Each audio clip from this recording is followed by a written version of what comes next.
Assalamualaikum warahmatullahi wabarakatuh.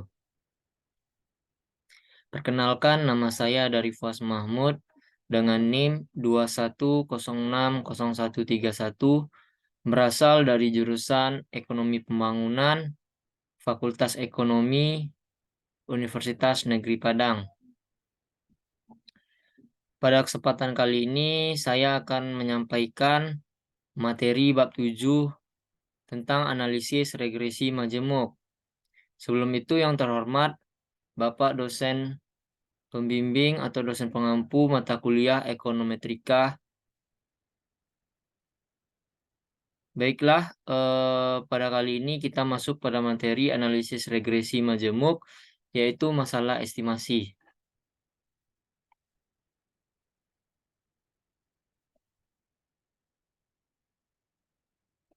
Yang pertama yaitu 7.1 tentang model 3 variabel, mana notasi dan asumsi-asumsi.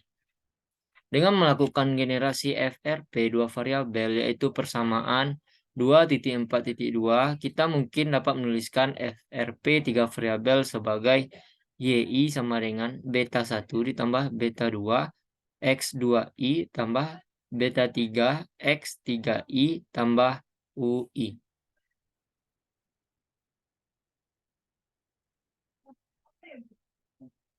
Dapat kita jelaskan bahwa di mana Y adalah variabel dependen, sedangkan X2 dan X3 adalah variabel independen atau regresor. U adalah faktor gangguan stokastik, dan subskrip I melambangkan observasi KI.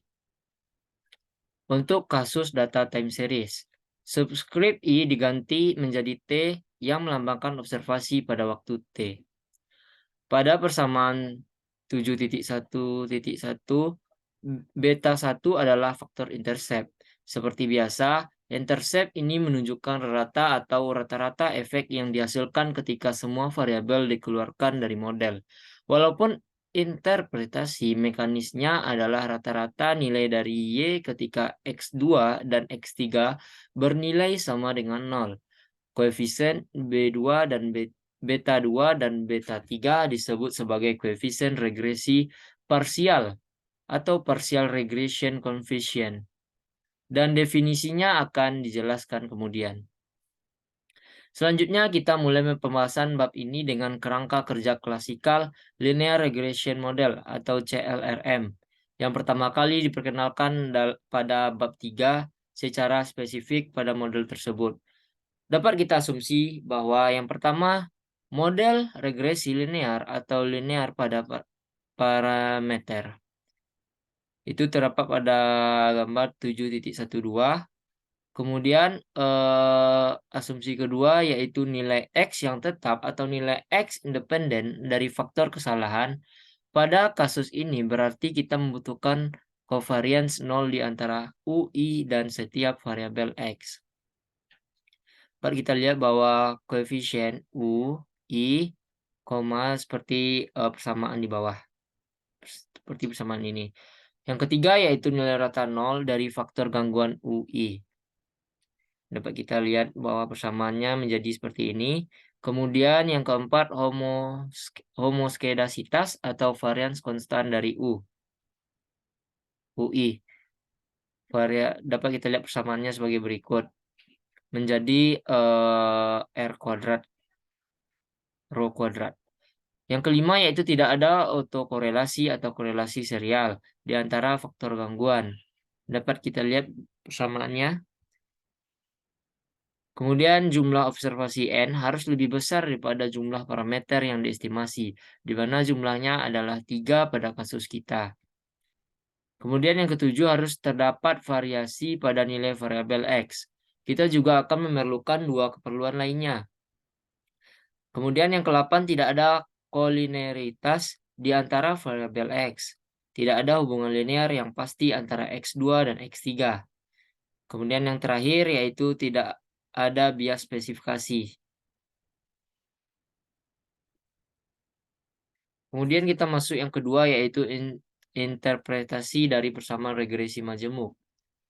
Dengan memegang asumsi model regresi klasik, dapat diketahui bahwa mengambil ekspektasi kondisional Y pada kedua sisi persamaan pada tabel pada gambar persamaan 7.1.1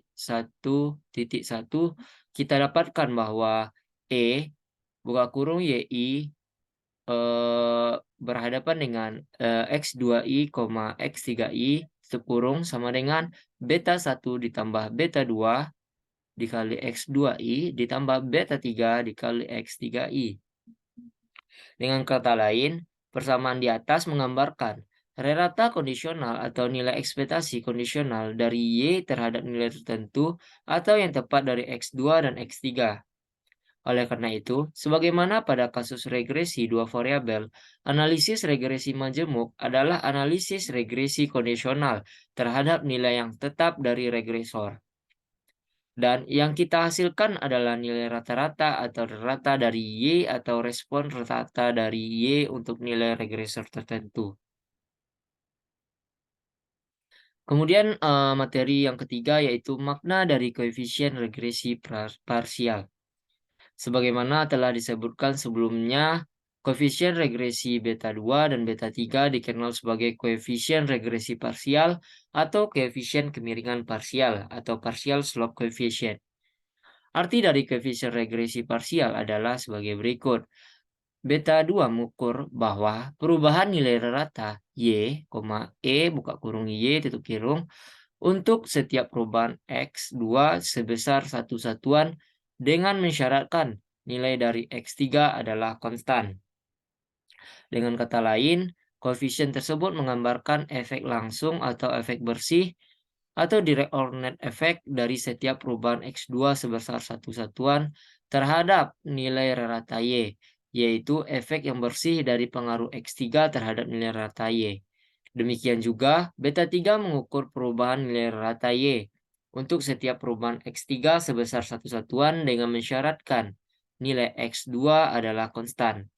Jadi, koefisien beta 3 tersebut menggambarkan efek langsung atau efek bersih dari perubahan unit pada X3 terhadap nilai rata Y atau efek bersih dari pengaruh perubahan unit dari X2 terhadap rata Y tersebut.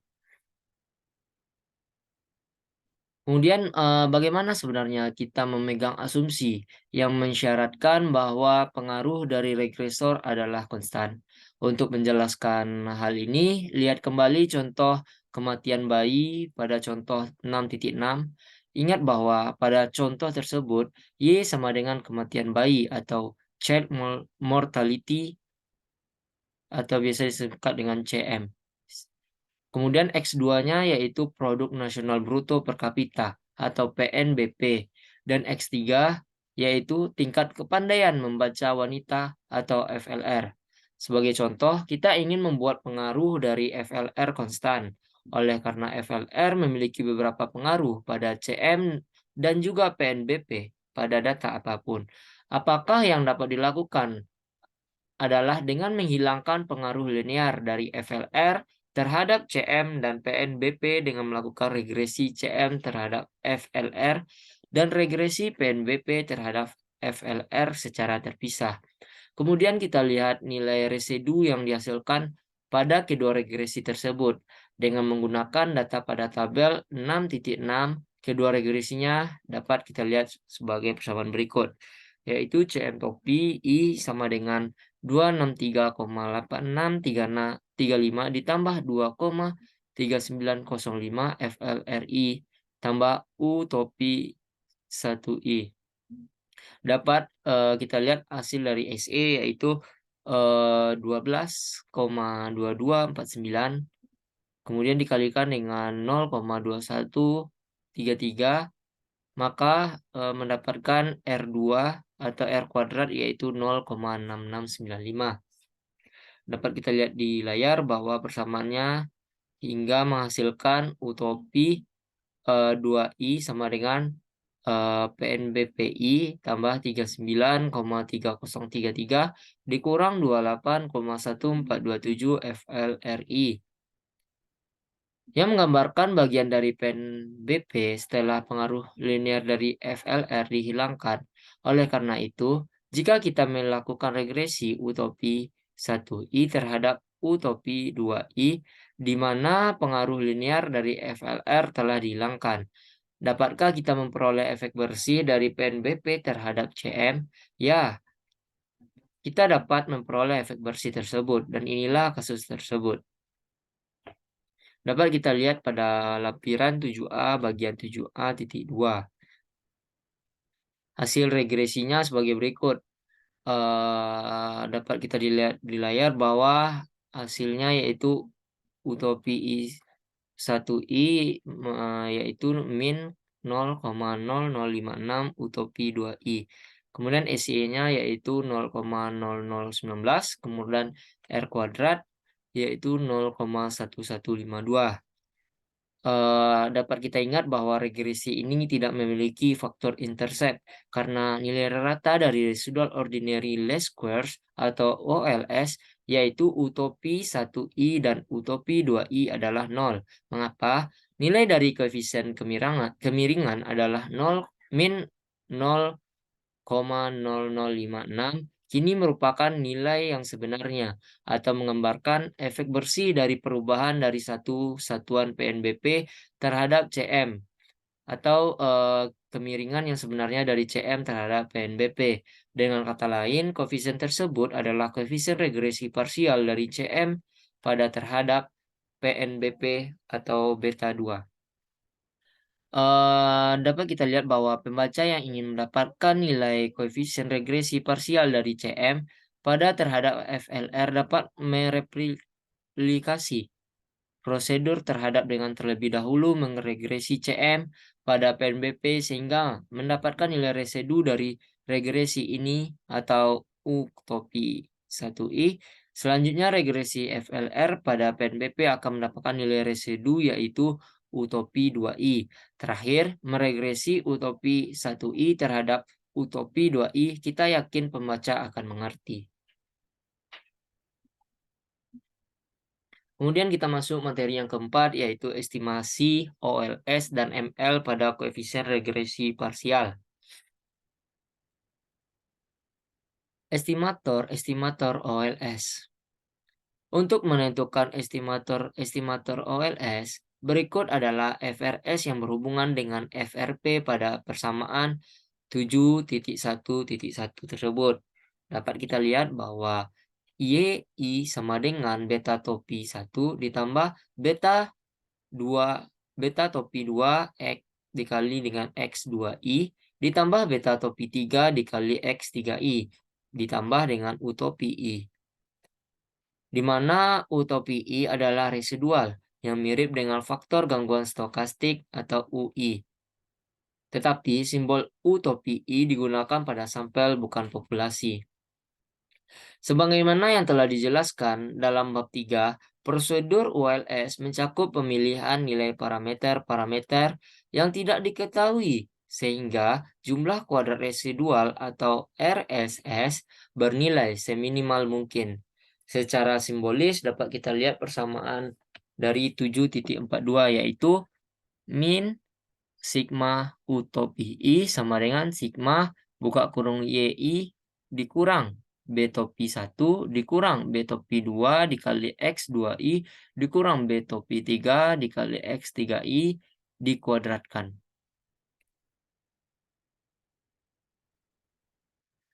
Kemudian sifat-sifat dari estimator OLS. Sifat-sifat dari estimator OLS dari model regresi majemuk sejajar dengan sifat-sifat pada model regresi dua variabel. Secara khusus, yang pertama, garis regresi tiga variabel atau permukaannya melewati nilai rata-rata dari Y, kemudian X2 dan X3 yang merupakan bukti dari persamaan pada 7.4.3.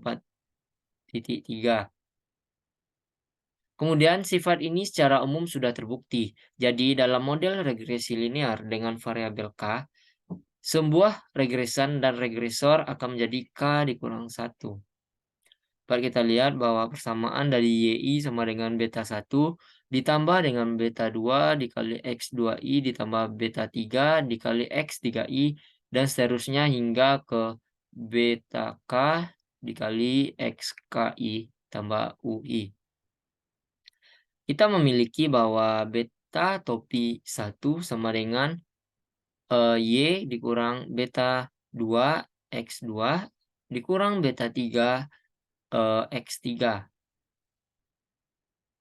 hingga sampai ke dikurang dengan beta topi K dikali XK. Kemudian kita lihat yang kedua yaitu nilai rata dari YI sama dengan atau dapat kita samakan dengan Y topi I yang diestimasi adalah sama dengan nilai rata dari YI yang sebenarnya, di mana mudah untuk membuktikan. Dapat kita lihat persamaannya yaitu Y topi I sama dengan beta 1 ditambah beta topi 2 dikali X2I ditambah beta topi 3 dikali X3I. Hingga hasilnya yaitu Y ditambah beta topi 2 dikali X2I ditambah beta topi 3 dikali X3I. Mengapa? Di mana seperti biasa huruf kecil mengindikasi nilai defisiasi variabel-variabel dari masing-masing nilai ratanya. Jika kita jumlahkan kedua sisi dari persamaan 7.4.22 pada nilai-nilai sampel dan membaginya dengan ukuran sampel N, kita akan mendapatkan Y topi sama dengan Y. Kemudian kita masuk pada estimator maksimum Likelihood atau estimator ML. Ingat kembali kita pada bab yang keempat berdasarkan asumsi bahwa UI faktor gangguan populasi terdistribusi secara normal dengan rata 0 dan varian konstan R kuadrat atau rho kuadrat, estimator ML dan OLS. Dari koefisien regresi, model dua variabel adalah sama. Hal ini juga berlaku untuk model yang terdiri atas jumlah variabel berapapun. Untuk pembuktian, lihat lampiran pada 7A, bagian 7A.4. Bagaimanapun, hal ini tidak berlaku pada estimator R kuadrat atau rho kuadrat. Perhatikan bahwa estimator ML dari rho kuadrat adalah sigma utopi 2I per N berapapun jumlah variabel dalam model. Kemudian singkatnya estimator OLS dari rho kuadrat mencakup jumlah DF, sedangkan pada estimator ML tidak. Tentu saja, jika N sangat besar, estimator ML dan OLS dari rho kuadrat atau R kuadrat akan cenderung dekat satu sama lain. Kemudian kita masuk pada materi yang kelima yaitu koefisien determinasi majemuk R2 R kuadrat atau dan koefisien korelasi majemuk R. Pada kasus dua variabel terlihat bahwa R kuadrat sebagaimana didefinisikan pada persamaan 3.5.5 mengukur goodness of fit dari persamaan regresi, di mana nilai tersebut menyatakan proporsi atau persentase dari total variasi variabel dependen Y yang dapat dijelaskan oleh variabel penjelas atau tunggal X. Notasi dari R kuadrat ini dapat secara mudah diperluas pada model regresi yang terdiri atas lebih dari dua variabel. Jadi, dalam model tiga variabel, kita ingin mengetahui proporsi dari total variasi Y yang dapat dijelaskan oleh X2 dan X3 secara bersama-sama. Hal inilah yang disebut dengan sebagai koefisien determinasi majemuk atau multiple coefficient of determination dan dilambangkan dengan R besar kuadrat. Secara konseptual mirip dengan R kecil kuadrat.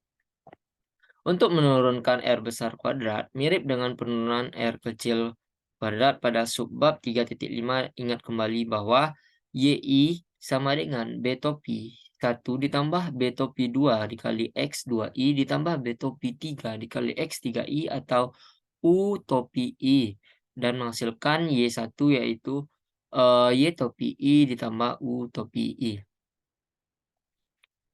Di mana Y topi I adalah nilai estimasi YI dari regresi dan sebuah estimator yang sebenarnya untuk buka kurung YI terhadap X2I, X3I tutup kurung dengan mengubah menjadi huruf kecil sebagai simbol deviasi dari nilai rata.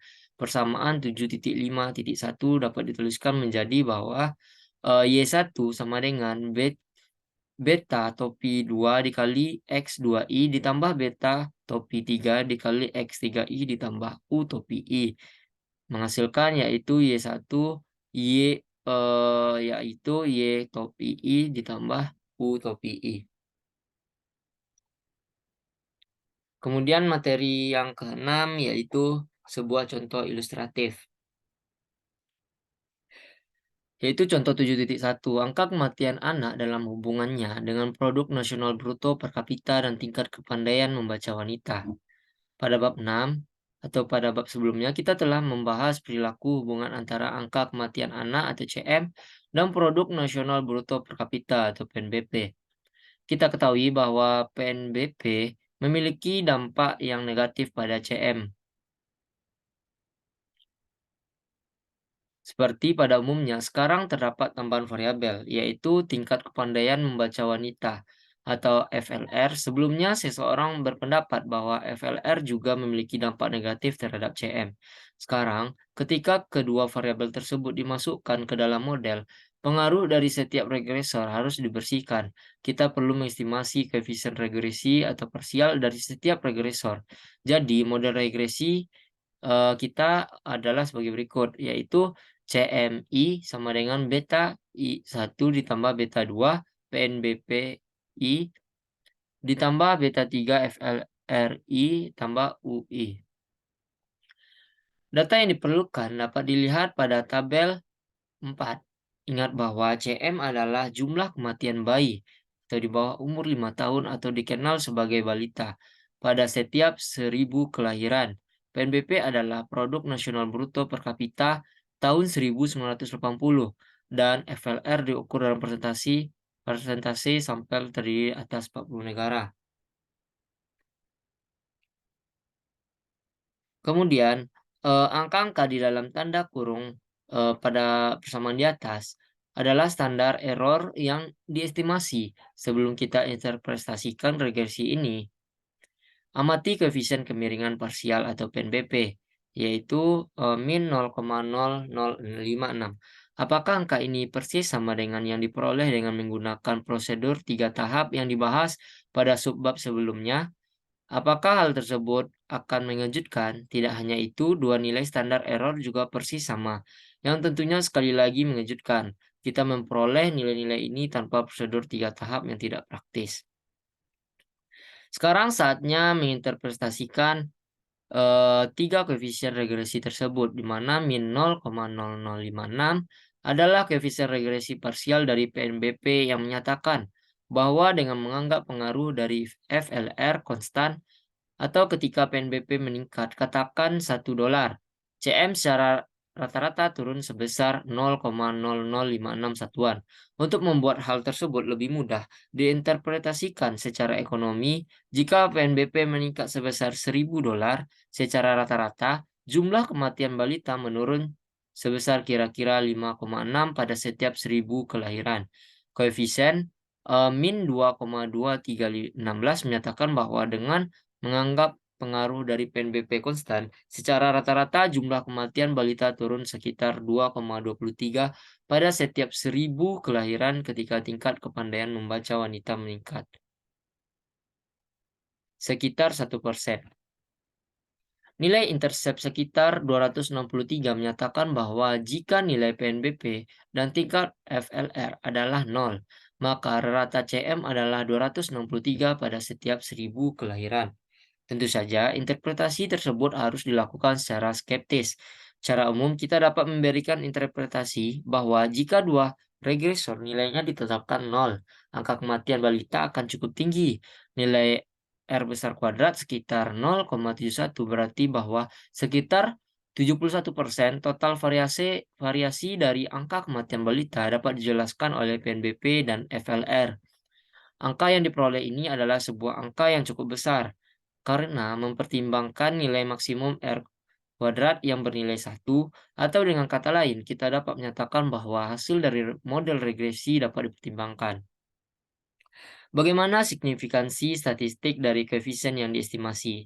Topik ini akan dibahas lebih jauh pada bab selanjutnya atau bab 8, sebagaimana yang akan dijelaskan dan dalam sudut pandang apapun. Penjelasan bab tersebut adalah sebuah penjelasan lebih lanjut dari bab 5 yang membahas tentang model regresi dua variabel.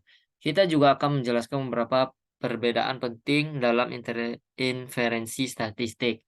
Misal dalam pengujian hipotesis antara model regresi dua variabel dan model regresi multivariabel. Baik, terima kasih. Hanya itu yang dapat saya sampaikan dan saya berikan. Kurang dan lebihnya mohon dimaafkan. Wabillahi taufik wal hidayah. Wassalamualaikum warahmatullahi wabarakatuh.